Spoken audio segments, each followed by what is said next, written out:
আমি আপনাকে দেখতে আছে আপনার ঢাকা ন্যাশনাল মেডিকেল ইনস্টিটিউট হাসপাতাল, ওখানে হলো যে সে আর কি আপনার হলো যে ট্রেনিং দিছে বেসরকারিভাবে, যে কোনো লোক ট্রেনিং দিতেই পারে।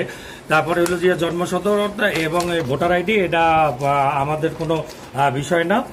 আর এখানে আর একটা ডিপ্লোমা ইনের জন্য উনি আবেদন করছে, ঠিক আছে, এটাও কোনো না এভিডেন্স হিসাবে গণ্য হবে না। ঢাকা ন্যাশনাল মেডিকেল কলেজে ট্রেন আপ হিসাবে এই করছে, এটাও উনি যে চিকিৎসা প্রদান করে কোন অধিকার বলে এখানে সে বিষয়টাও আর কি এখতিয়ার রাখে না। এবং আরেকটা আমরা চিঠি পেয়েছি কোনো ছিল সফর ছাড়া, এবং কোনোভাবে এই চিঠিটা রিসিভিং হয় না, ডিপ্লোমা ইন টেকনোলজি ডেন্টাল মাঠ প্রশিক্ষণ সনদ, যেমন যে কোনো লোক ইচ্ছা করলে ডিপ্লোমা ইন মাঠ প্রশিক্ষণ দিতে পারে, ঠিক আছে।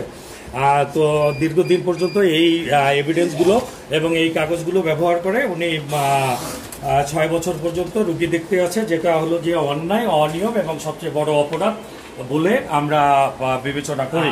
এই যে আপনি এখানে যে নাম্বারটা বসেছে, এটা কয় ডিজিটের নাম্বার?